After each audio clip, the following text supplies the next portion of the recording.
Bonjour à tous, bienvenue sur la chaîne Car History. Aujourd'hui, on parle histoire. On va visiter deux casemates qui sont en cours de réhabilitation par une association dans la région de Thionville. Venez avec moi, on rentre dans la forêt et on va trouver ces casemates. Donc nous voici au niveau de la casemate C42, casemate ouest. Donc comme vous pouvez voir, il y a déjà des travaux qui ont été effectués. Ces casemates ont été abandonnées après-guerre et en début d'année 2022, une association, les Loups de la Moselle, a entrepris le chantier de réhabiliter ces deux casemates. Donc on va regarder dans un premier temps celle-ci. On va pas pouvoir rentrer dedans parce que c'est fermé à l'heure d'aujourd'hui, mais en tout cas on peut faire un petit tour. Donc vous pouvez voir dans un premier temps que un gros travail de déboisement est effectué sur les dessus de la casemate. Sur la façade aussi, il y avait de la mousse partout. Donc la mousse a été enlevée pour que ça soit plus conforme à l'origine.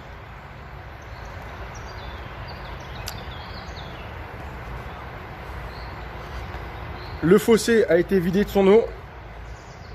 Donc en début d'année, en janvier, il y avait de l'eau dans tout le fossé. Ça a été un chantier de plusieurs semaines pour pouvoir vider l'eau de toute la casemate. L'étage à l'intérieur était entièrement rempli d'eau.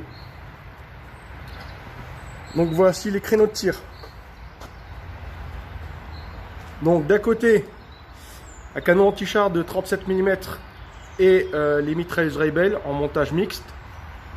Et de l'autre côté, uniquement mitrailleuse. Ici. Là, un créneau de défense de la casemate avec mitrailleuse aussi. Et juste en dessous, le trou pour pouvoir récupérer les douilles.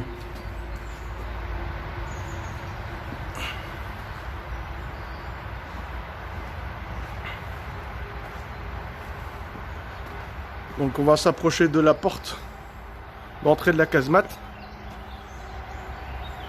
Donc la porte d'entrée avec, comme vous pouvez voir, un créneau. On pouvait installer une mitrailleuse pour la défense de la casemate. Et ici, une prise d'air. Là, un autre créneau pour mitrailleuse. Avec la même chose. Le trou pour pouvoir récupérer les douilles. Qu'est-ce qu'on peut voir encore? Là, vous avez le pylône pour pouvoir accueillir le projecteur, pour pouvoir projeter de la lumière en nuit sur le champ de tir. Donc le champ de tir est dans cette direction. Voilà pourquoi il y a ce pylône. Qu'est-ce qu'on peut dire encore? Alors, on peut voir un autre aérateur de la casemate qui a subi des dégâts suite aux différents combats qu'il y a eu sur le secteur. Donc géographiquement, nous sommes ouf. Donc comme leur nom l'indique, ce sont des casemates de Canfin. Donc on se situe dans la commune de Canfin. Mais plus précisément, je ne sais pas si vous pouvez l'entendre sur la vidéo, mais on n'est pas loin de l'autoroute A31. Donc dans cette direction, on va en direction du Luxembourg. Dans l'autre direction, on va en direction de la France.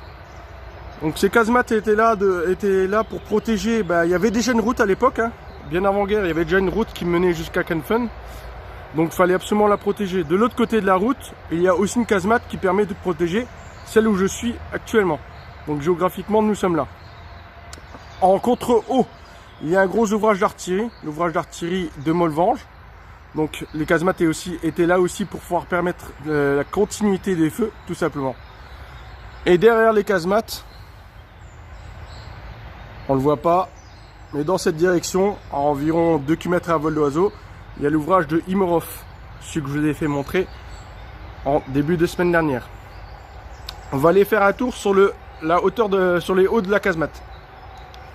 Donc nous voici au niveau du toit de la casemate. Juste en face de moi, vous pouvez voir la cloche GFM. Cloche GFM pour guetteur fusil mitrailleur. À l'intérieur, il y avait un soldat qui guettait et était muni d'une mitrailleuse pour pouvoir protéger et observer les alentours de la casemate. Vous pouvez voir qu'il y a du travaux de déboisement qui a été effectué. Quand on a récupéré la casemate, il y avait plusieurs arbres qui poussaient sur le toit de la casemate, donc quelques-uns ont été abattus. Vous pouvez voir qu'il reste encore quelques souches d'arbres. Il y a aussi de la terre qui a été enlevée. Il y avait environ une quinzaine de centimètres de terre sur le toit de la casemate. Vous pouvez voir qu'on a commencé à enlever la terre pour qu'on puisse en finalité reposer du goudron pour l'étanchéité de la casemate. Donc voilà pour ce qui est de la casemate C42. Donc nous voici au niveau de la casemate C43, casemate Est. Donc la particularité de la casemate là, c'est que son fossé diamant a été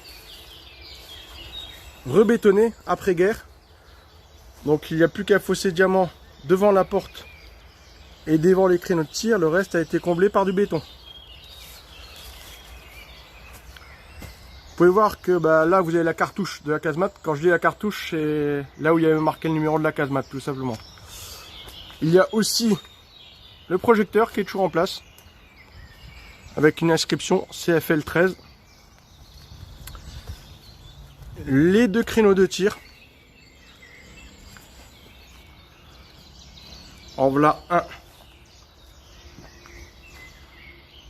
En voilà deux. Avec le fossé diamant. Et la dernière particularité de la casemate là, c'est qu'il reste encore des niches à mine. Je vais vous les montrer.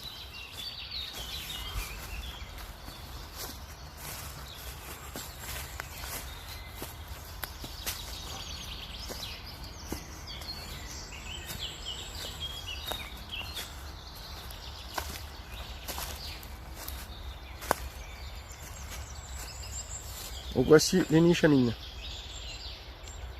Donc voilà, la vidéo se termine, j'espère que ça vous a plu. Dans ce cas-là, vous connaissez, hein, abonnez-vous, partagez, commentez, n'hésitez pas. On se retrouve en fin de semaine pour 2 événements automobilistiques dans ma région. Donc suivez-moi, on va aller voir ça en fin de semaine ce week-end. Bonne fin de semaine à vous les loulous. Salut!